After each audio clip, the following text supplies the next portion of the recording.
Welcome your in-depth weekly astrology overview for week commencing the 20th of July for the ascendant, the sun, or the moon.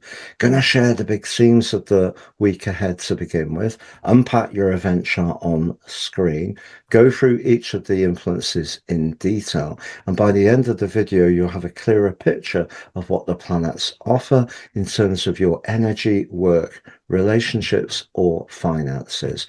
Thank you so much for joining me, astrologer Patrick Arundell. If you've yet to subscribe to my channel, please do so now to help it to continue to thrive. It's a week when Mercury goes direct after a near to 3 week retrograde in the watery sign of Cancer, but for you may have had an impact, particularly around everyday routines, but perhaps also around your work. But it's also a week when the sun moves into its home sign of Leo, and that's really good news for all sorts of connections to others. But also Saturn, your traditional ruler, begins its annual 5 month retrograde, and actually Saturn is right at the heart of the activity this week in a number of different ways. So on the screen now, Aquarius, is your event chart.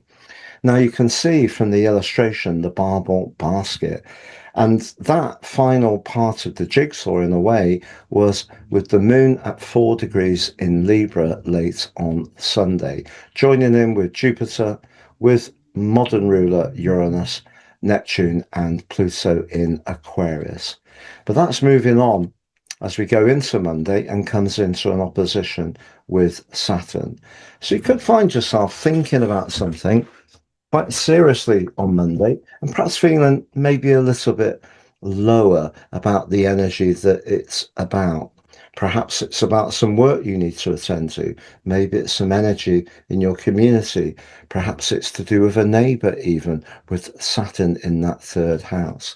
But when it comes to your creative flair, the brilliant link between your modern ruler Uranus and Pluto, which peaked last Saturday for the first time, it's going to be repeated on the 29th of November and 3 more times over the next 2 years. I feel that's the engine room of the Barbault Basket, which you can see that basket. Because Pluto is very much about evolution, but Uranus can be about revolution. But for you, Uranus is in your fifth house, which is very creative. It's about where you can showcase your unique talent. But Pluto in the first house is your opportunity to seize the moment and use your power and desire for change in a really dynamic but positive way. Now, what we've also got is Saturn in a very strong sextile with Mars in that creative fifth house. So if you have thought carefully through a plan, but you've got bags of enthusiasm to drive it forwards and the charisma, that's a brilliant combination to start the week.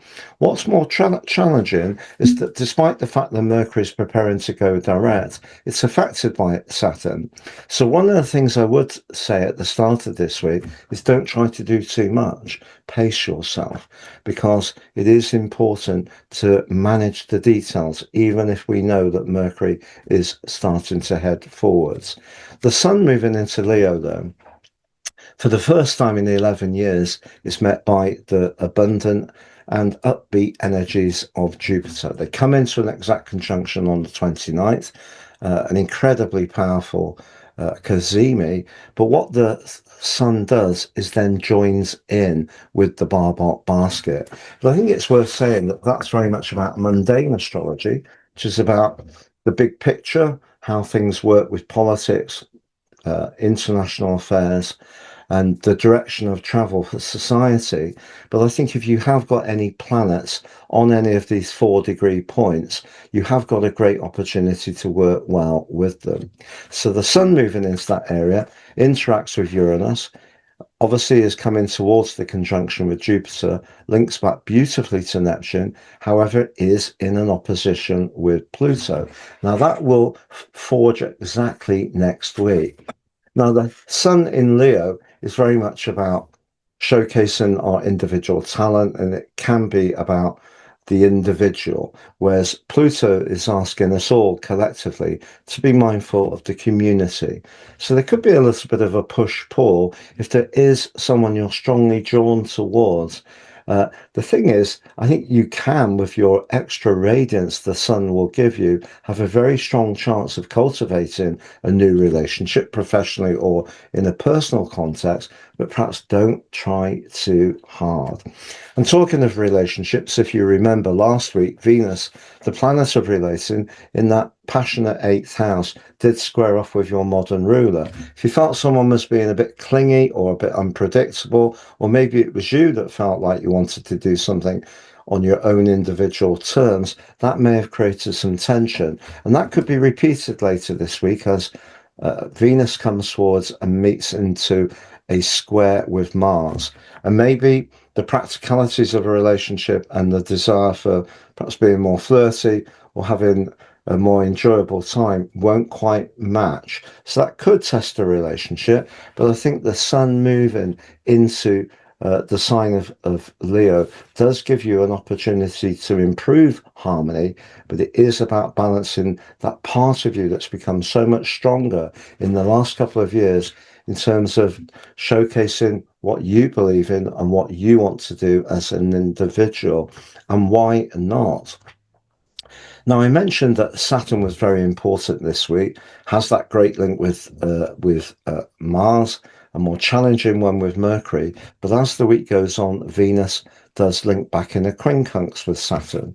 So I think it's important, if you are thinking about a financial matter, that you, particularly if it is a partnership or a business, an entrepreneurial situation, the terms of reference are really clearly defined, because with Saturn going into a retrograde at the end of the week, joining with Neptune right through to December, those niggly little details, despite Mercury going direct, could still show up. And in general, you may find that you need to just slow down a little bit and make sure that whatever you're using your thinking or activities on, it's very, very precise and targeted. In other words, you're not trying to do too much all at the same time.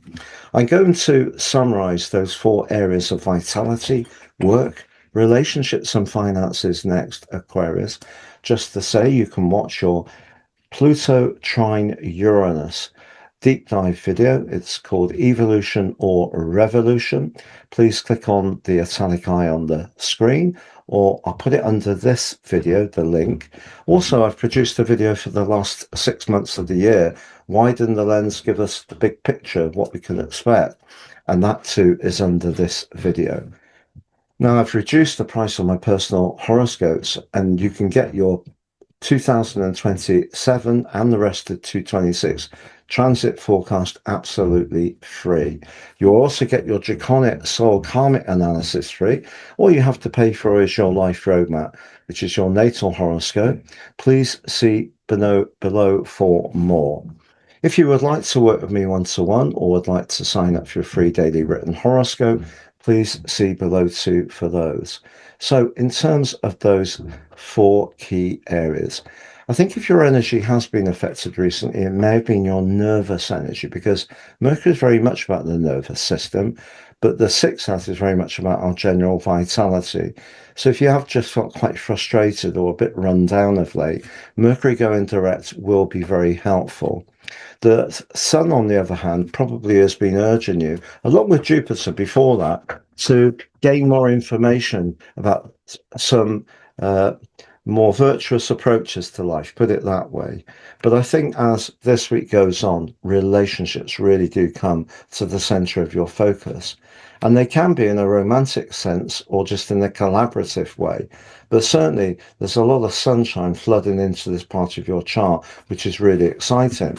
But if you're in a relationship which isn't working quite so well, that quincunx with Venus by Saturn, and also the square between Mars and Venus, that could turn up the desire for connection. But I think Saturn and Venus in that quincunx could put 2 people at the opposite end of the settee if you're not able to just flex and give and take a little bit. So a weaker tie could be tested.